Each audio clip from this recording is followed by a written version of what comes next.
Hello, Ronaldo fans, and welcome to the big kickoff Ronaldo show with myself, Roy Ronaldo, Cristiano Dobbs, and C.R. Bugle. What we talk about, lads? Yeah, no idea. Messi's on the bench. Let's talk about it because we have to talk about it. Get it off our shoulders here. Neil, I'll start with you.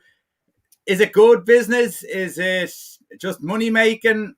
Will he prove to be a good purchase? Yeah, they're all questions that are going to be answered soon enough. So first and foremost, I thought there was a bit of good quality banter when everyone thought he was going to City and he was finished and he was washed up and he was done and he spent 11 of the best years away from Old Trafford and all the rest. And now he's Lazarus, he's the next best thing. So look, I was kind of thinking about this during the week. I think if he went to City, I think he would have scored a lot of goals because City can afford that kind of luxury. They'll set him up, they'll put balls on a play from. Maybe a little bit different with United. They play in the counter a lot. Will he suit their style? There's a lot of baggage that comes with Ronaldo. I use the term baggage, but he wants to take all the penalties. He wants to take all the frees. He wants to play 90 minutes. He wants to break records. So I'd love to hear the discussions when he went to and Solskjaer and said, right, what can you offer me here as far as guarantees of game time and stuff like that? So if you're a United supporter, which you are, right, like most of the guys I've talked to, they feel like it's Christmas. This guy's coming home and he's the difference maker and he's going to get his goals and the profile. He seems to have created a great buzz, at least anyway. So from that point of view, the PR machine has worked wonders, absolute wonders. Yeah, it's interesting. Neil talks, what did Solskjaer say to Ronaldo? Dave, would Solskjaer have even had a say in this, I wonder? I don't know, because in the initial move from Real Madrid to Juve, there was people within United who were looking at him to get him back, and the Glazers said no. And there was rumours of it again now. So with the fact that City got on board, is that what pushed them to go, we can't let him go across the road? And maybe that's what brought them into this. Who's to say? So I would say, on a football perspective, potentially Solskjaer would have. I'd be shocked if he wasn't. I think at the moment, like, United aren't quite there, but when you're offered somebody like Ronaldo, you can't not. I don't think he couldn't say no at the end of the day. Just purely Premier League hat, it's fantastic. You're getting the joint top star in world football back in the Premier League. You can't beat that. It's as simple as that. And then we just have to sit back and enjoy what potentially it's going to be, because there's going to be a lot of focus on Solskjaer, how he's going to make this work and make this fit, because it is a lot about himself sometimes, and he is a different player than when he left. He was already in the early years of being the best player in the world, and he still is one of the best goal scorers in the world, if not the best still. But as I said before, that comes at a cost sometimes. So it's going to be very interesting how Solskjaer plays it around. Like, Greenwood might be a bit nervy now. He's flying at the minute. Does he get stifled a little bit? Cavani's going to be thinking, Christ, and I'm going to be just an impact sub now, maybe.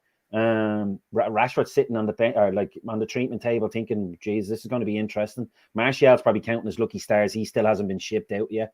But it's going to be interesting to see. Listen, you couldn't not take him. End of story. And it's going to be exciting. It's going to be interesting. And as I said, you can't. It's great that he's back in the Premier League. It's as simple as that. Yeah, Neil, is he going to make a big impact?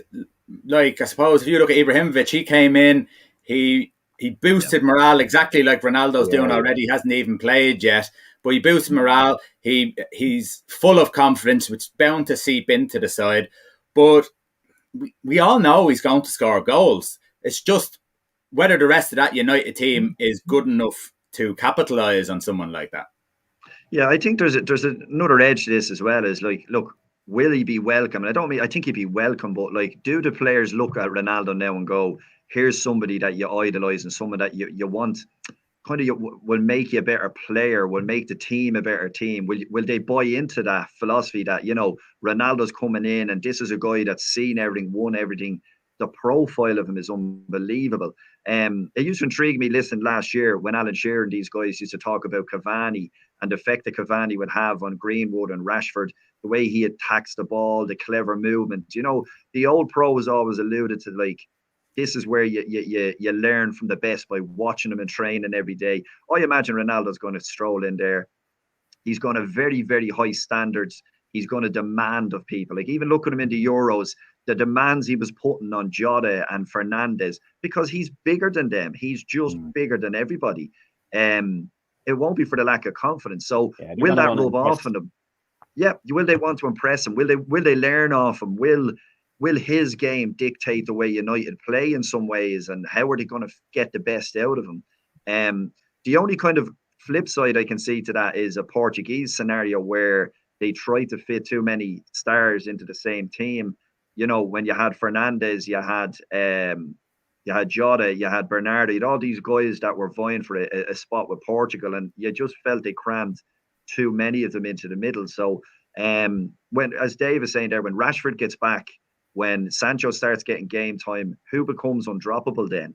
You know, who do you leave out in order to play Ronaldo the way you want to play him? What with Cavani? Is Cavani, as Dave said, sitting at home going, well, that's the end of me now. I won't be used, because Ronaldo is fit for 90 minutes of every game. That's his profile for the last 15 years. He plays 90 minutes of every game because that's the way he looks after himself. He trains well. He trains at a world-class standard. So will that rub off on United now and give them that extra, even 5% would be huge, absolutely huge. Yeah. So that question to you, Dave, Cavani, he's not going to want to sit on a bench for the whole year. So is Solskjaer going to have to rotate, as in with League Cups and FA Cups, the way he does with the goalkeepers, and convince Ronaldo that the Premier League and Champions League are his games, the other games, that is where he's going to get his rest and help him perform in those games? Absolutely, and I'll say it again. This is where it's going to be a lot of focus on Solskjaer to really make this work, because he's getting a star. He's getting a guy who's he's getting 25 goals. Whether, no matter what system United play, Ronaldo's going to get goals this season. Whether it's at the detriment of others or not, it's irrelevant. He's going to bang them in. It's about rowing everyone in behind him, with him. And if he can get that ship all going in the one direction, they're a formidable outfit again. And I think how he manages them, as in him and say the likes of Cavani, because Cavani's still doing the job. He was so effective last year. Now, I think he was used a bit sparingly because maybe Cavani is a bit more realistic about himself and his body, and that Father Time gets everybody, including Ronaldo. Whenever it'll happen, it'll happen. And maybe Ronaldo knows it as well. And he knows it, and he probably wants to go back and finish where he started. Maybe that's where some of this is coming from. And if he was to pull a Champions League out of the bag at United, you know, Jesus, what a legacy that leaves. Like, it really is the perfect bookend to an incredible career. So there could be an element of that as well, because we don't know when it happens, but when it happens, it happens. And players know when the body eventually turns, and it could happen at any time with this fella, as much as he looks after himself so well. So it's going to be very interesting how Solskjaer plays this out, because he's been given now Varane, Ronaldo and Sancho in this transfer window. 3 great boys. The squad is a different animal now all of a sudden. And if he can get your Pogbas and Brunos and Ronaldo, all the stars who you look to humming, it could be interesting. Very, very interesting. Yeah, I think it'll be interesting. Now, when you look at the game today, Neil, you could see why United need a centre forward, because obviously Cavani came on, but his first game, so we don't judge him on that. But the rest of them just aren't up to it. They're not centre forwards. Greenwood's not a centre forward, in my opinion. He's a player who's wide, who can come in, great finisher, but he doesn't have the presence in a box that I feel that you need to have as a centre forward. If Cavani got injured, they'd be left with no one. So they really probably need another striker, which I had alluded to before. In this situation today, Neil, how did you rate Manchester United? And I suppose their forward play seems we're talking about Ronaldo. Listen, you see, again, I think it changes. Like, I mean, you imagine your Sancho or your, Pani, you're trying to tailor your game to his game. You're trying to give him the kind of the service that you think he wants and deserves. When you look up and you see Ronaldo in the box, you know what I mean? He's brilliant in the air. He's good on the ground. He's hungry. I think it'll just bring another level out of them if they get it right. So the likes of Sancho, he's been lauded all last year, all the assists, all the goals. A half-decent ball into a Ronaldo, I still think is better value than what you're going to get out of a Cavani. I think United have done well out of Cavani. If not, maybe they rinse every ounce out of him last year, because he really did play a really good cameo. But again, this is Ronaldo. If he still has it, I would imagine he's going to hit the ground running. The adrenaline be high. I think you're going to get a minimum 5-10 of his first few games. It could be outrageous if he starts off on the right foot, and that just galvanizes and gets you going. Do you know what it is? You're just supplying bullets to a guy that has been putting them away all his life. So it'll be just interesting if they can hit the ground running. I guess that's maybe the key to it. I know when he went to Juve, didn't he have a little bit of a rough patch originally? But looking at the game today, United they create, but maybe this is just the final touch. We've been saying for how long now they needed a Kane. They didn't get the Lukaku. Who was the next best one? You've got Ronaldo out of nowhere. So I think that's going to help. Yeah. Dave, watching the game today, Wolves and Manchester United, my personal opinion was Wolves were the better side. Wolves should have won the game. I think United were lucky to win it. Even the goal in itself is a blatant foul right under the referee's nose, and how VAR don't give it as a foul when it's such a high challenge, it's beyond me. So VAR is there to make right decisions. It's not a right decision when studs are being shown and flick off the shin of a player. I mean, as Graham Souness said on the telly, that's a leg breaker if I catch it in the right place, and I couldn't disagree with him. I don't think anyone disagreed with him, in all fairness. How did they get it wrong? And just in United's performance, I think Keane said it, that they're not good enough still to win the league. Yeah, at the minute, obviously, without the missing ingredient there, wherever he may be. Actually, I was a bit. Why wasn't he even there today? I thought he would have been at least in the stands watching. I was a bit surprised. He's in Portugal with the Portuguese side. Oh, he's gone early. That's gone early. All right, I let him away with it. So I thought he was doing something fancy. But very stale at times. I noticed that last week, and obviously I'll bring it up now because I've seen it again today, where guys are coming up from inside their own half, and there's a couple of midfielders and the guys up front, and they're literally standing still waiting for somebody else to do some magic, not doing any movement off the ball. As soon as Cavani came on, he's doing the little jink and then going in behind when none of them were doing it at all. And that's including Bruno, and that's including Pogba. They were standing watching, say, Shaw or Bissaka on the ball and going, somebody do something, because I'm not at the minute. And too many times I noticed that there was a lot of standing still, a lot of statues going around, and you're kind of going, what's going on? Like, I thought last week, I kind of gave him the benefit of the doubt that I thought it's a bit of early season kind of fatigue and stuff, but I don't think it is. I don't know what's going on in that sense. But De Gea pulled a phenomenal double save out of the bag as well to help him out. It's one of them, I suppose. Solskjaer can twist it and say, lads, we got out of jail here.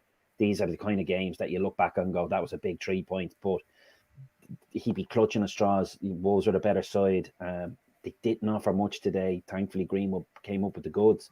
But like I said, it's that movement off the ball was lacking again today, which is very worrying. But as I said, with who's coming in, he's definitely going to teach him a lesson or two. That's for sure when he gets in, because you know the way he goes around the pitch if things aren't going either his way or the way he wants the team to go. And I'm not saying it's going to magically turn overnight. I think Keane is right, and same as yourself. There's still a couple of players shy of really being that team that's going to hit the magic heights again. Yeah, and I think it's in that midfield area, Dave. When I look at Pogba sitting back, yes, he made a couple of good passes in the second half. He did, in all fairness. Yeah. But I don't think he makes as much an impact there as he does when he's playing up in the front three. It's on the left-hand side, basically, where he plays of a front three. I think he's more impactful then. He can drift in. He can do stuff near the box. People are afraid to tackle him. He can do intricate passing there. He can get shots off. When he's deeper, I don't think he's great protection for the back four. So you definitely need a box-to-box player. I don't think he has the...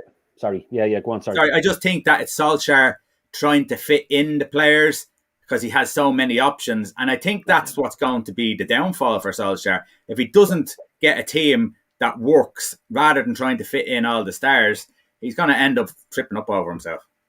Yeah, and that's what I'd be worried about Pogba sitting back as well. It's the concentration levels. As much as as I said, he can manipulate the ball to do whatever he wants. He really is that good. But I wouldn't trust him. I can see him switching off from time to time, and he will cost him a goal or two from time to time because he will get sidetracked into going forward or whatever it may be. He doesn't, like you seen the bad touch today. Obviously, he lunges in on Neves.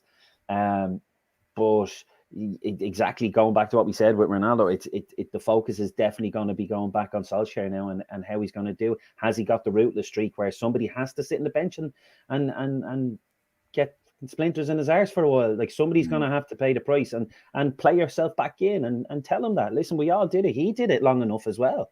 So he's going to have to be a true manager now and really show his mettle. Like, the big managers know what they need to do, and they moan about getting their players. Now they have the players, but now he has to mold the right 11 and the right team, and then the great supporting act behind it. And this is where it gets very interesting for him, and that's where the spotlight is going to be on him now. And he is not under pressure now, but could very quickly get under pressure if this doesn't gel, because yourself, the fans are expecting things to turn immediately once Ronaldo's on this pitch. And if they play like that today with him, it'll be very, very interesting, because he wouldn't be a happy bunny. And the way he acts and slaps his legs and a whole lot, like the fans in Madrid turned on Bale because of how he acted. He could easily pick on somebody else here now, and all of a sudden tensions arise and other little bits and pieces. And then Solskjaer is sitting there, and people might question, has he got the strength, or is he weak trying to keep everyone happy? Well, that's exactly how he gets the goals, Dave. He pressurizes people to make sure they deliver the ball into him. That's not necessarily a bad thing, I don't think. No. That's how he does it. But if you're going to put your whole focus around him, you would put your service into him. So it'll be interesting. Neil, I suppose the expectation now for Solskjaer is huge. It was going to be huge anyhow, because this is now his team. He's had a couple of years. He's had a few transfer windows. He's been backed. He has Ronaldo in now. So you can't, bar Messi, you can't get a better player in the Manchester United side. So Solskjaer is going to be judged heavily on this season. Yeah, like Solskjaer, to me, lads, he was like Houdini in the last couple of years. Every time you thought he was down, he found a way out of the chains and shackles. It was, sometimes we were coming on going, he's gone, he's lost it, he's finished. And then they go into like a Champions League game and they turn over Paris Saint-Germain, or, he comes up, in credit to him, he came up with some big results when he really needed it the most. But he's hung in there now. And I think, as you're saying there, he's been backed. Now, if you remember when Mourinho was there, Mourinho was looking for a Koulibaly or a Varane or something like that. He wanted a ready-made centre half, and he made no secret of the fact that he wanted that type of player. And now Solskjaer has been given Ronaldo, Varane and Sancho, who've been chasing out the last 2 years. It's absolutely a dream window. So much so that everybody on the other side of the fence, and Dave will be with me on this one, for Liverpool now, it's almost amplified 5 times over that we haven't signed anybody other than Kanate. So it's amazing. It's like kind of a Spurs-Chelsea thing, same thing. When one of them gets up, or Arsenal signs someone, it becomes more amplified on the other side. But the expectation now, I good laugh watching the Monday Night Football with Neville and Carragher. And Carragher was trying to goad Neville into saying, are they title contenders now? Are they a number one title contender to City? Does this elevate them? But he wanted them to say, well, we have to be now, because we spent the money, we've backed the manager, we've made the team far stronger in 3 positions that we all identified at the start of summer. So Neville didn't buy, but it doesn't take away expectation. Like, if you're a United fan, you're sitting at home tonight and you're looking at the lineup over the next couple of weeks, and you're seeing Varane in there instead of Lindelof, you're seeing Sancho out right, you're seeing Ronaldo front, that has to give you the feel good all the time now. You know what I mean? You have to be thinking, why are we not getting, and can we get closer? But the proof is in the pudding. And I think, looking at the Premier League over the last few seasons, maybe even the last decade, it's very rare a team comes, I don't want to say from nowhere, because United had a good season last year, but they didn't really push City. I don't ever think they're involved in the title fight. It sometimes takes a year or two to get up to that title winning football. Liverpool did it. It took them maybe 3 years under Klopp. Is this the year where they make the jump, or is this the year where they leap over City? But that expectation is now 120% on Solskjaer and is how he gets on. Steve McCann, Ronaldo's a clod. He'll never do anything in the game. He's probably right. It's like when Fowler came back. Let's hope he's not as let's hope he's not as quiet as what Robbie did, unfortunately, when he came back to Liverpool. Just to finish off, one of the things that will hold them back, 2, because Fred and you know how I feel about Sancho, and he hasn't proven anything to me so far. Today, he didn't prove anything either. Although I think Solskjaer, again, one of his dubious decisions is sticking him out on the left-hand side when he's a right winger. So this is the big question mark is over Solskjaer, because he keeps making decisions that he doesn't know what his best team is, and that's a big worry for Manchester United. But Dave, Sancho, I'm willing to give him a bit of time to let the ground, or let his feet hit the ground. But Fred, he nearly gave away 2 goals, 2 opportunities in the first 5 minutes of the game. And while he is a hard worker, he's honest. He's not quite up to the quality that you need just sitting there. He's not Kante, let's put it that way. Yeah, like there's certain players like that, say from the outside, I might say, he's useless, and you as a United fan go, but he gives it everything, and he is one of them players, and you know, you'd wish better players that were in the team had his effort. You know, he's one of them where, he's still there because of the attitude he has, and hopefully it spills across others. But there is certain people where, like we said earlier on, you have to be ruthless, and you have to kind of eventually pull the plaster and say enough's enough. And there's certain players in every team, for that matter.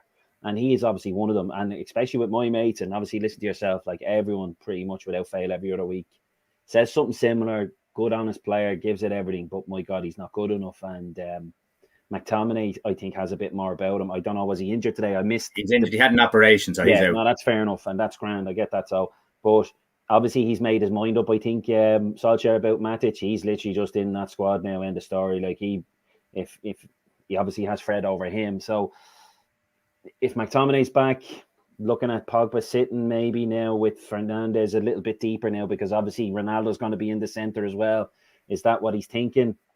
Maybe then it could be a McTominay Pogba partnership, and McTominay really needs to be disciplined as the defensive midfielder to make sure things are kept tight.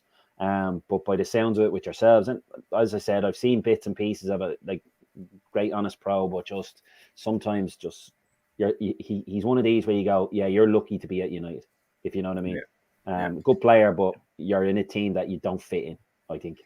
If you have a good defensive midfielder, I think McTominay's a better player than Fred. If you have a good defensive midfielder, now with Varane there beside Maguire, you might get away with that 1 sitting instead of the 2 sitting. So,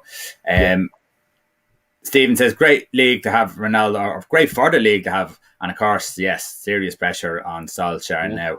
Now, Stephen, you might want to dip into this one, because yesterday we had a battle of the heavyweights, Liverpool versus Chelsea, Neil, and it was a game that everyone was looking forward to. I couldn't wait to see how they compared the Lukaku and Van Dijk game, I suppose, battle that was going to happen. Everyone wanted to see. And then the game got destroyed at half-time from, in your opinion, I'd like to know, was it a penalty? Was it a sending off? But yeah, whatever way you look at it, the game was the worst for it. Yeah, so I think in the early part of the game, the first 20 minutes, I thought Liverpool were fantastic. It was that kind of old feeling of they're really going hammer and tongs at Chelsea. It was good to see them with the kind of bit between their teeth, and they were relentless for about 20-25 minutes. And then obviously the goal out of nowhere just completely changed the whole aspect of the game. Chelsea were comfortable. There was a little aspect every now and then that you felt that on the counter, Chelsea were eventually going to get maybe Havertz or Mount in, and it was on Alexander-Arnold's side. They were slow just releasing the ball once or twice. Lukaku drew the centre-back out, and the proper ball between, say, Matic and Trent Alexander-Arnold, they probably would have got in. They did get in once or twice, but I think they could have done a little bit more damage. So that kind of gave you the fear a little bit, to relax a little bit.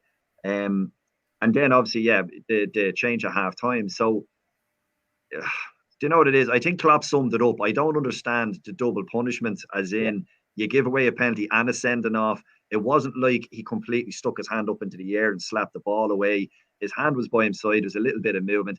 I do think it was a penalty purely because if it didn't hit him in the arm, it was going into the net. So it's not like when you cross the ball in and it hits a guy's hand and it stops an interception. A little bit different. But I think it's very, very harsh for 2 reasons. One is that it kills the game, and a team like Chelsea are probably the only team maybe in the Premier League that could sit with 10 men like that at Anfield. But it destroys the spectacle. Now, that said, if you don't send them off and Liverpool missed a penalty, it would have made very interesting second half, because they would have had to go out with a little bit more gusto. What I think what ended up happening was in around maybe minute 70, it was almost like both sides realised it ain't happening. They're going to get their draw. Liverpool didn't overextend them.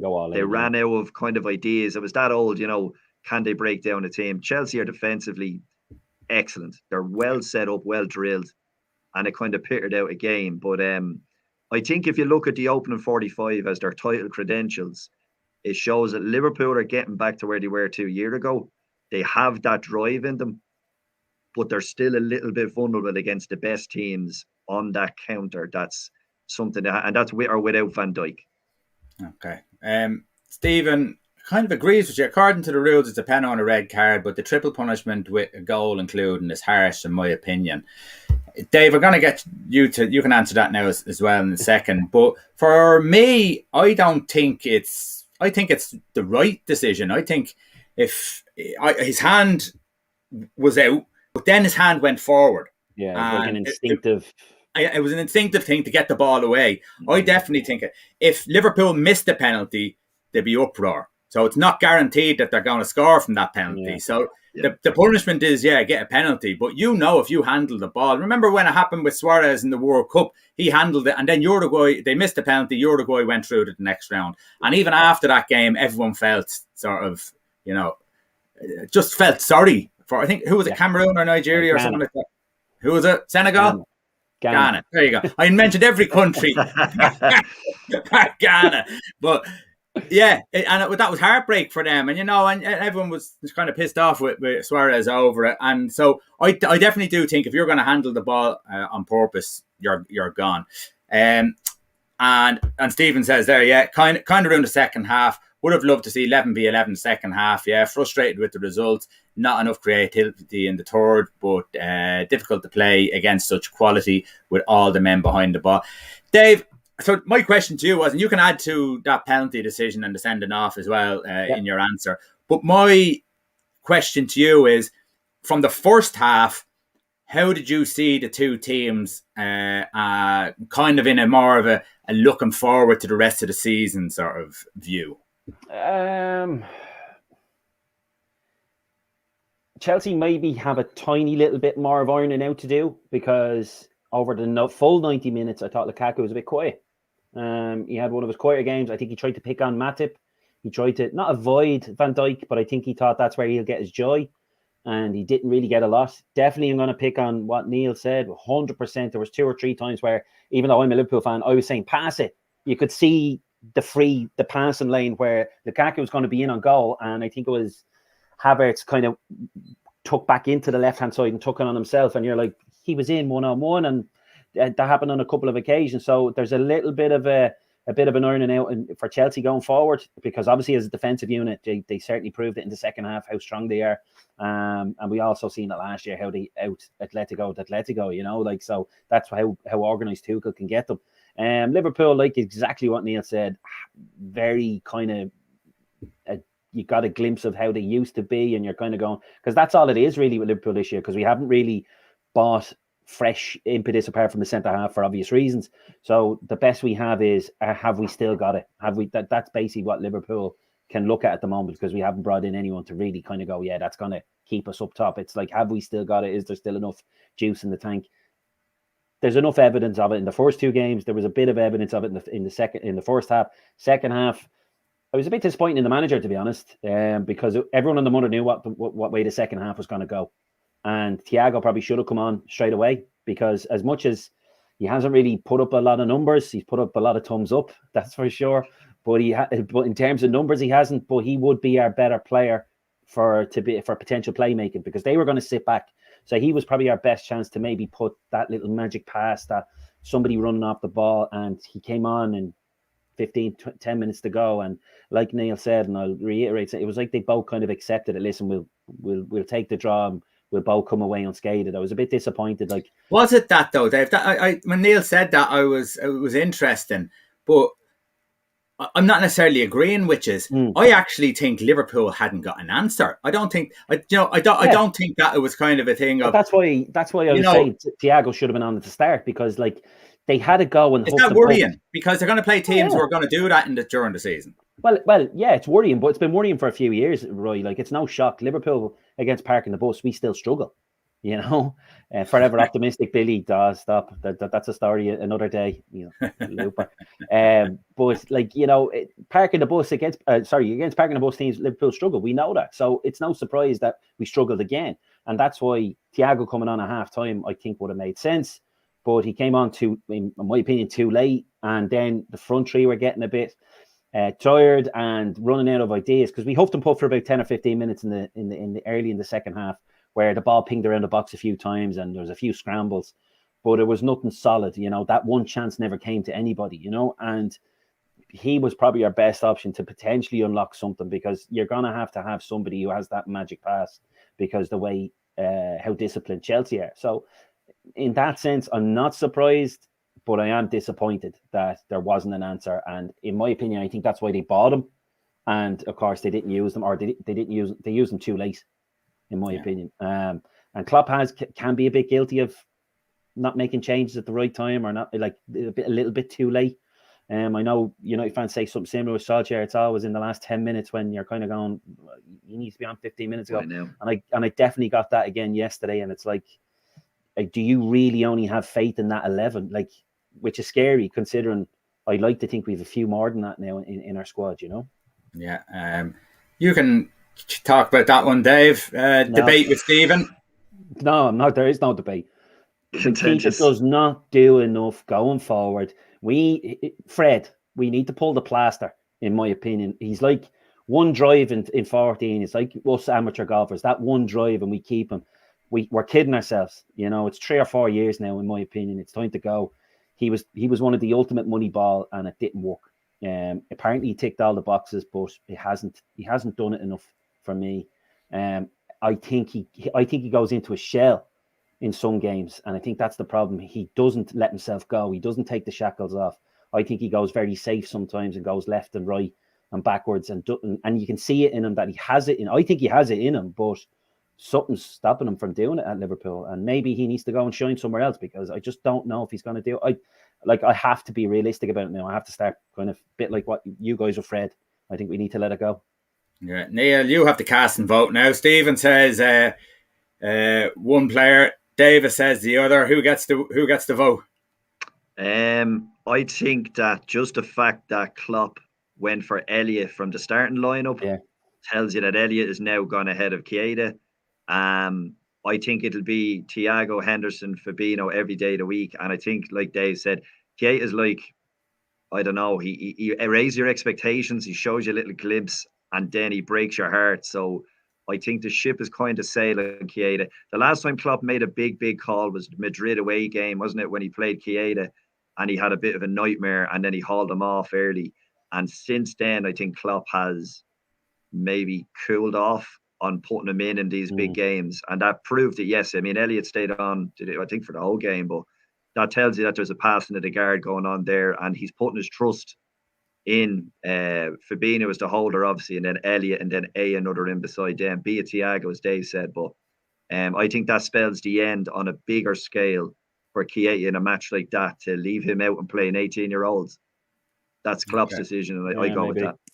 Okay. I'm going to stay with you, Neil. Manchester City absolutely hammered Arsenal. I think everyone's hammering Arsenal at the moment, but they showed that they maybe don't need a striker. Is that, and would we be agreed with that now? Because they seem to be scoring goals from everywhere. It seems to be working. Jesus now has got himself into the team. Dave obviously is not a fan of a false nine, but maybe it doesn't kind of look like they're playing that way. They're kind of playing different people in that position now, rather than having no one in that position, if you know what I mean. Torres is drifting in. Jesus is drifting in. There's always someone in that position now.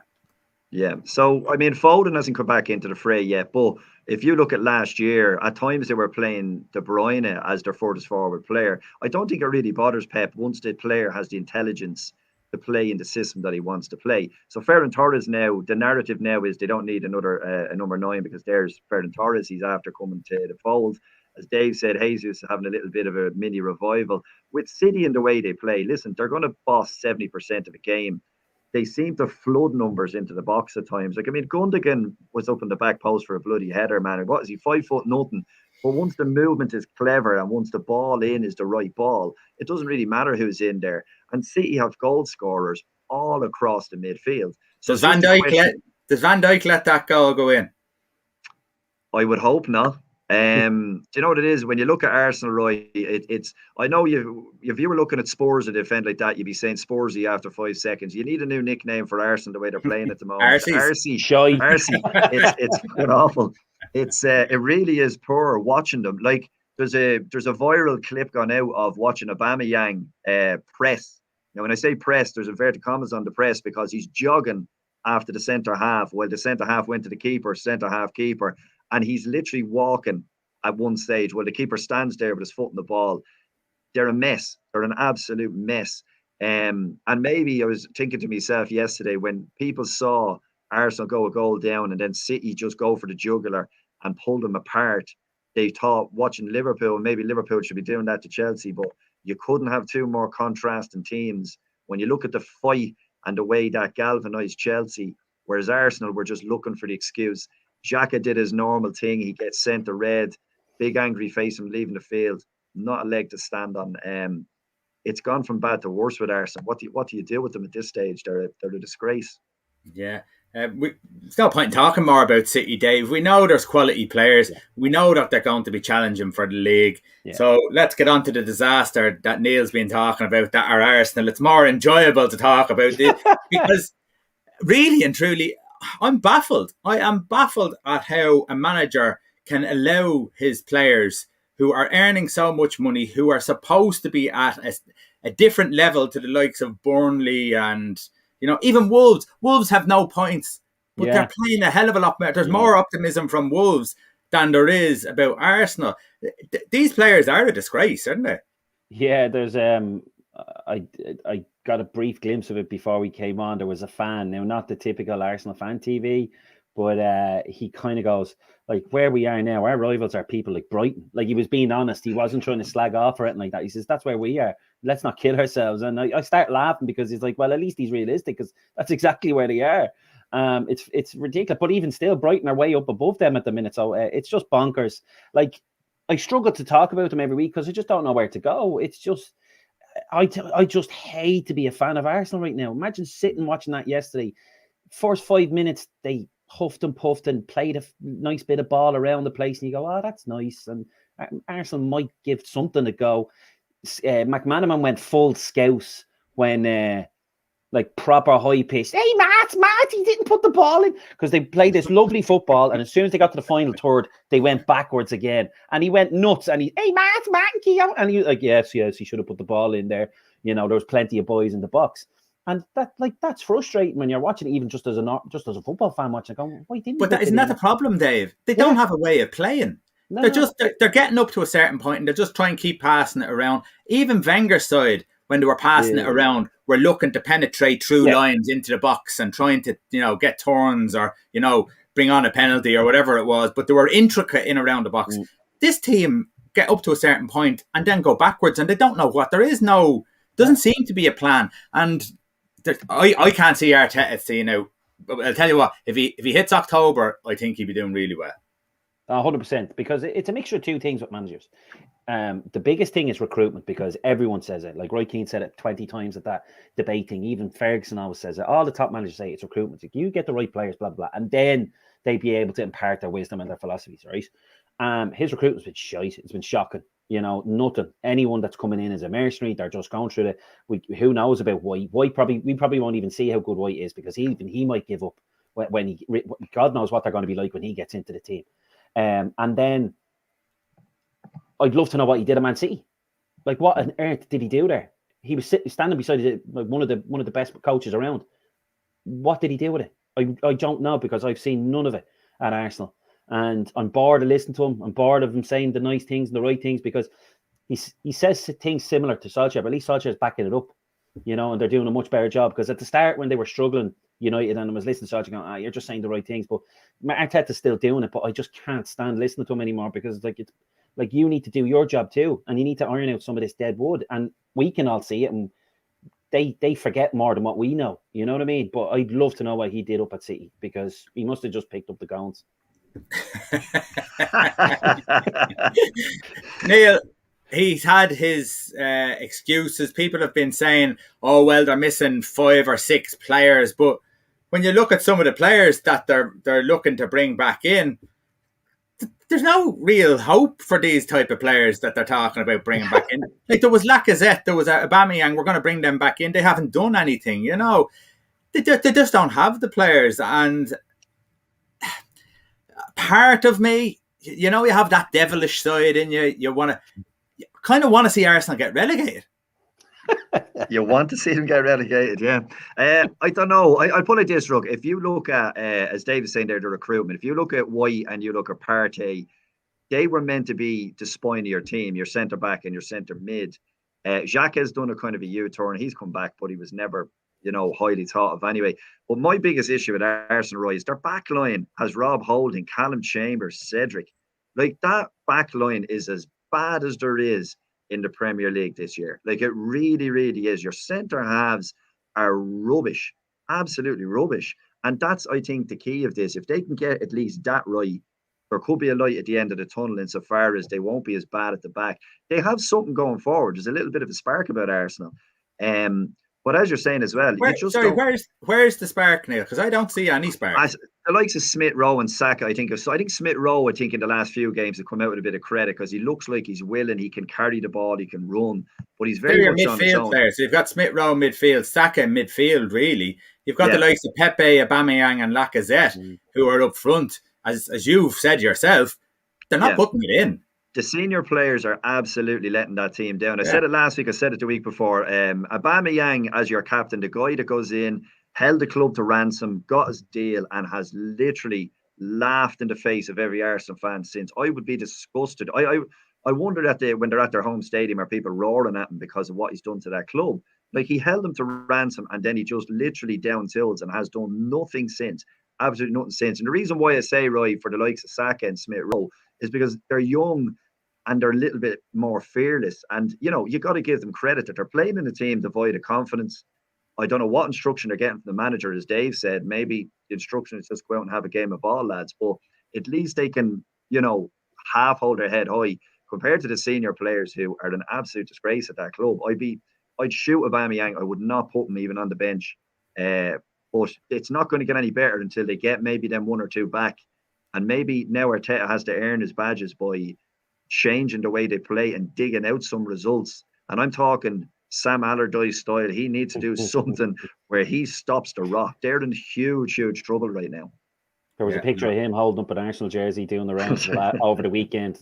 Here's your future. Here's your future, Arsenal. But there you go, spending 30 million on a sub-keeper. Like, madness. Makes no sense at all. Makes no sense at all. Absolutely, yeah. I'm baffled by and not a better keeper. Probably on the same level, you know. It's not. It's baffling what they're doing there. And the reason, Arteta was saying, what does he do? Does he pick up the cones? Right.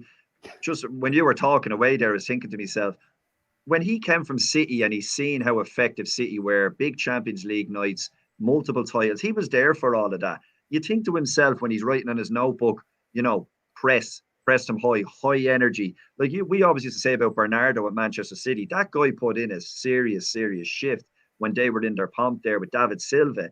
Flash players, but they're able to put in a real serious shift of pressing. Arsenal don't even resemble anyone that used to look at a Manchester City team. It's phenomenal that he has not put any of that print on his own team. Absolutely phenomenal. Yeah. Well, the basics are work rate. You know, that's the minimum standard, isn't it? Then everything else follows that. Badge for that. You know what I mean? No. Like, you don't need a UEFA Pro license for that to get your team to work hard.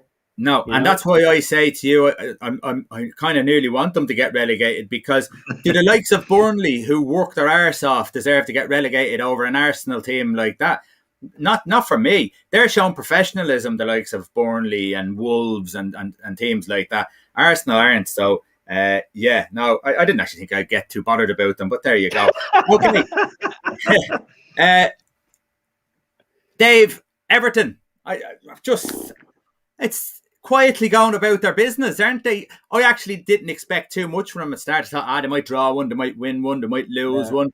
but they're chugging along nicely. And there's again Demarai Gray. Although I will say that goalkeeper was highly suspect, I thought, for the first goal, but they're doing well, and Benitez has them running smoothly and not letting in goals. Yeah, like whatever about, like there's a bit of a spine of a team that Benitez likes there anyway to start with the likes of Allen and Doucouré. He loved playing kind of two sitters, which are Mascherano's and Alonso's, and even with Lucas Leiva's and Gerrard's and all was there. So Doucouré and Allen being fit is a great little fit for him, the way he likes to play and keep it nice and tidy, and then let the wingers go wild and counter-attack and get in behind, and then feed the likes of Richarlison and Mr. Calvert-Lewin.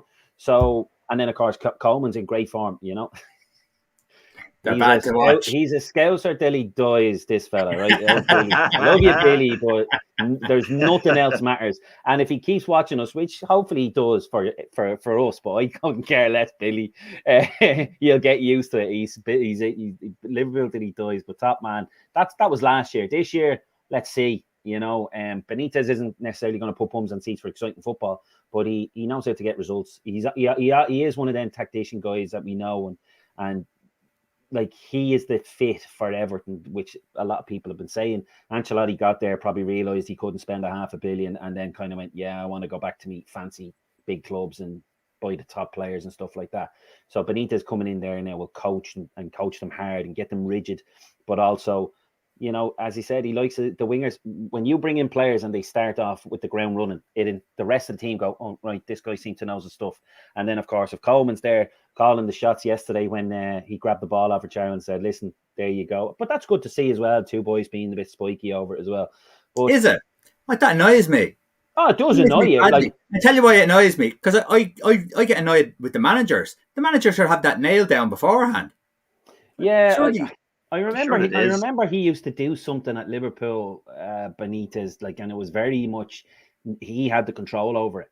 So I was a little bit surprised in that sense, because I think he would nominate somebody before a game, and it wasn't always Gerrard. Like, say he missed one or whatever, he'd be like, right, now it's you're next until I say otherwise. So yeah, in that sense, I'm a bit surprised, unless he's changed his ways. I'm not sure.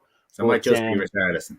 Yeah, or it could be just Richarlison. Like, you know, the guy's a bit spiky, and you never know. There's rumours of him before Tuesday, so you know, could be acting out. Heard that PSG, is it?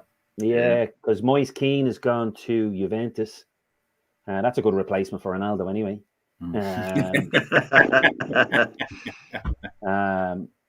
So Moise Keane's agent must be some man. Exactly, but listen, cracking start for them, and the belief, within the team, has definitely gone up a notch now that the proof is in the pudding at the start. So Everton are going to be an awkward team. I think by the end of the year, they're going to be that team where the big boys will be looking, going, don't fancy going there. And if they can build on this confidence for the next, especially after the international break, if they can keep it going, they could be that awkward side that you really don't want to go up against, you know? Yeah. Neil, West Ham, Crystal Palace 2-2 yesterday. It's a game you kind of thought West Ham would see out, but they didn't. They have Kurt Zouma coming in. A lot of people talking about Dawson in the background. West Ham fans, I looked at a few West Ham TV and a couple of things that were on the telly, and they were kind of pointing the finger at Dawson in the background. But for me, Kurt Zouma is fairly hit and miss as well. I don't know if 25 million for him is the greatest deal in the world. What do you make of it? Yeah, I think we said this on the show before about Kurt Zouma. I quite like Kurt Zouma, as in he's one of these guys, like, you know, when guys get these injuries, he had a very bad serious knee injury when he was kind of younger at Chelsea. Remember the one where he came flying through the air, did a slow-mo of it, landed. It was a real awful injury. But to see him come back, and then Lampard kind of resurrected his career a little bit by putting a bit more trust in him. But I always felt at the highest level, he had that little mistake in him every now and then that you were just a bit worried, especially in possession when they were trying to play out from the back. He got himself into trouble. For West Ham, I think he would be as good, if not on a level par, as what they have. I don't think he's the type of centre-half that's going to push you into that. You know, like, let's be honest, West Ham are chasing the top 5, and then they've aspirations, depending on how you think of last season, whether it was a flash in the pan or genuine aspirations. But I think he'll add to them anyway. But like this, he wouldn't be a bad guy to have to come in.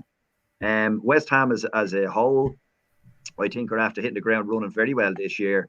Dave's pal Antonio reckons he's going to get 20 for the first time ever this year. And if he keeps lifting up cardboard cutouts at the back of the goal, I'll give him that. maybe that'll help him, you know. I'll tip that.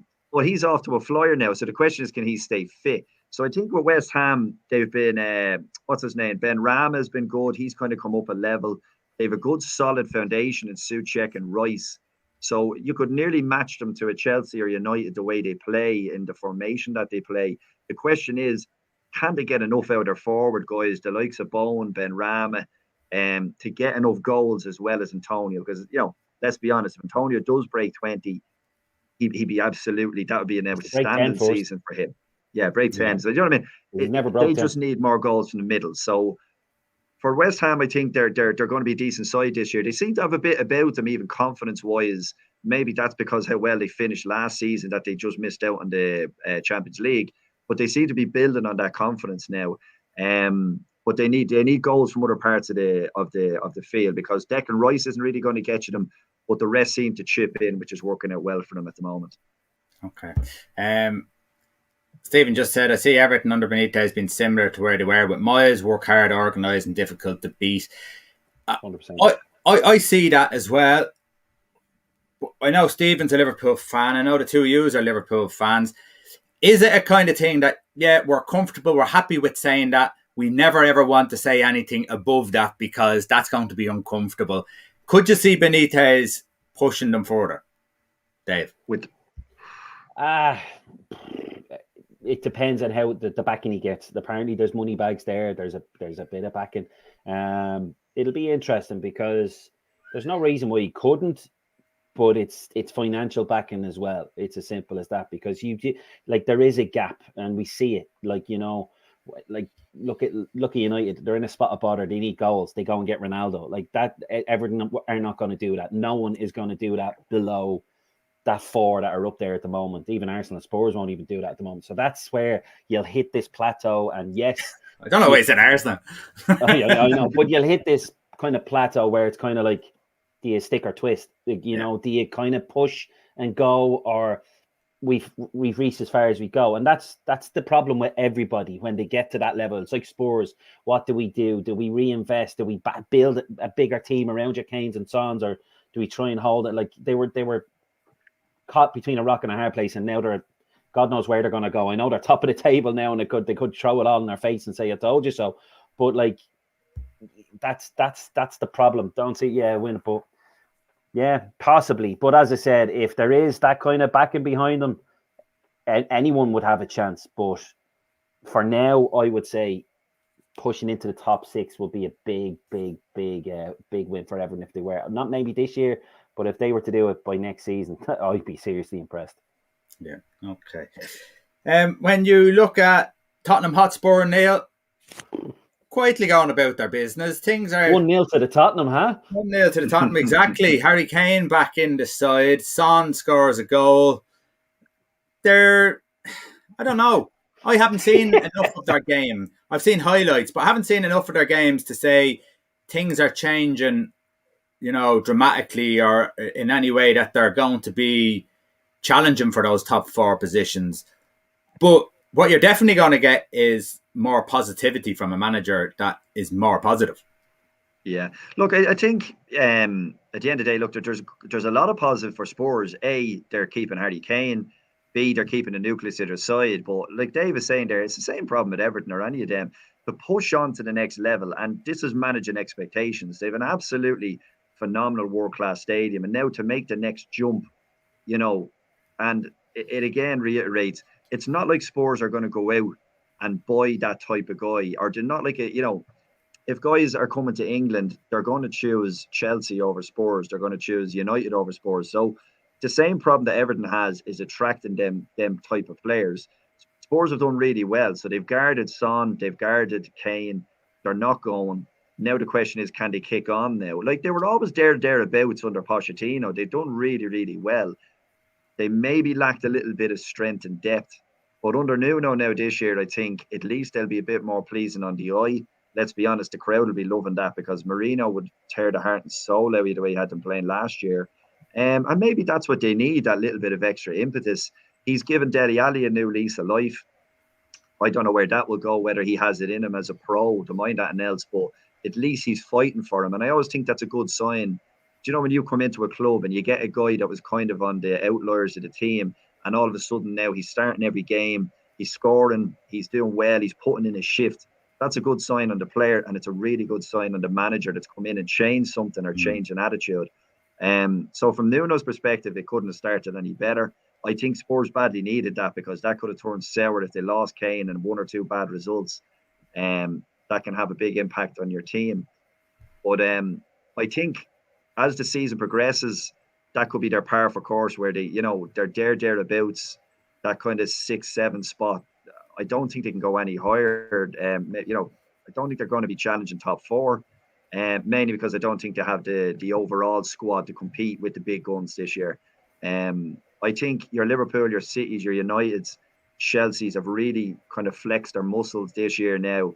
They've galvanised their squads, and it's a massive ask to get in ahead of them now this year. And that includes like the likes of Leicester and them as well.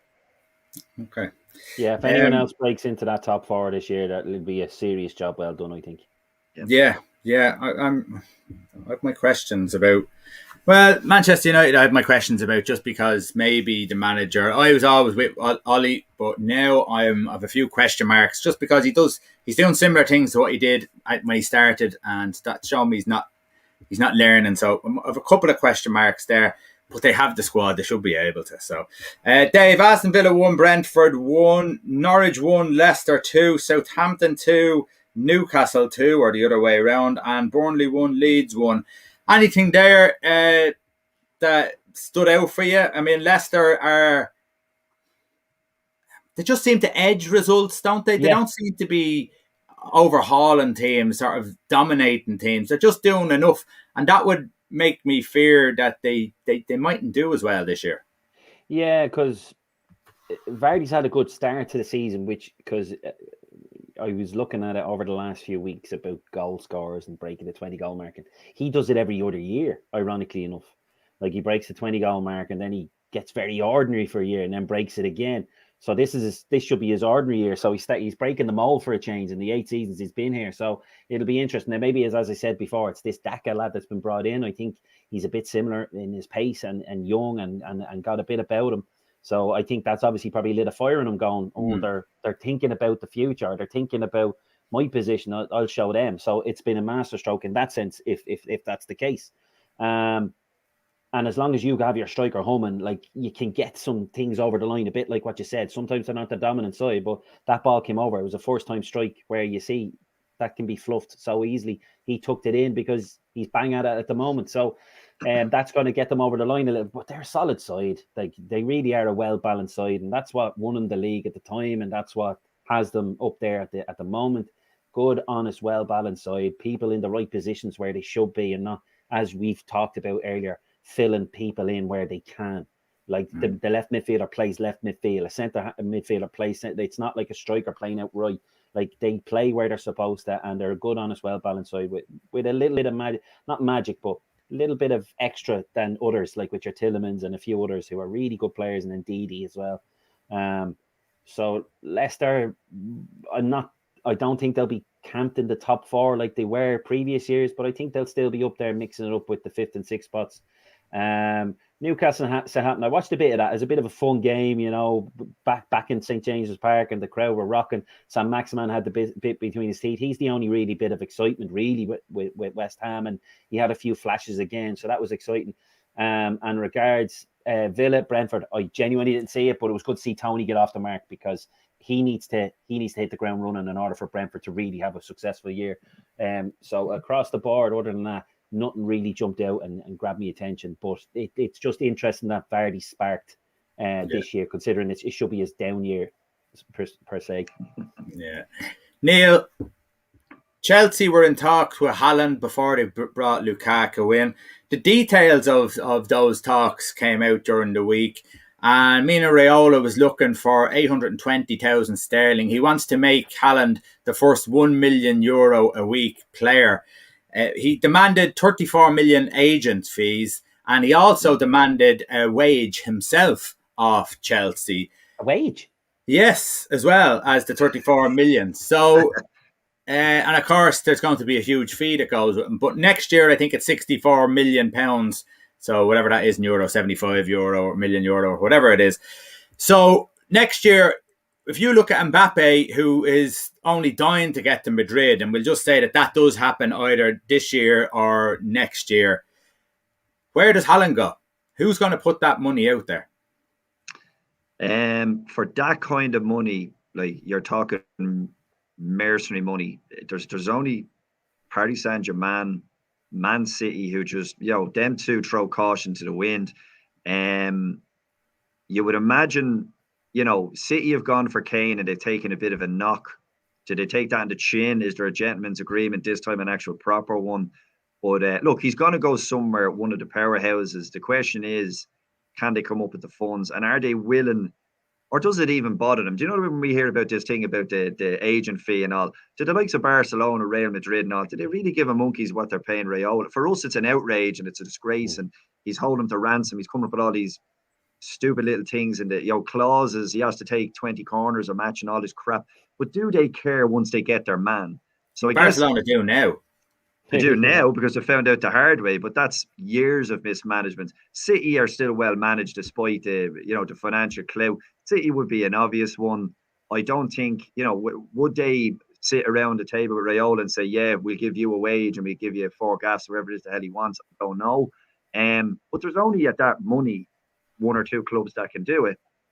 Paris Saint-Germain are one, and then City are probably the other. Like, is there anyone? I don't like Man United couldn't deal with something like that, could they? Or would they deal with Raiola in that pomp where he's literally dictating everything down to the nonsense that he does? I don't know. You'd love a certain Scotsman to still be in that club, and Mina Raiola was on the phone. Oh yeah, you would love it. Yeah, you'd love it. The only thing I'll quickly say about that is just, United are going to get a lot of bank this year with a certain Ronaldo in back in there, and they're going to go back up. But he's a 2-year contract, Dave. So is that saying Haaland's not going to be there? Maybe, but they Solskjaer obviously. I think, did he work with him at Molde? Was he? Did they cross paths? So would he want him? I'd be shocked if he didn't.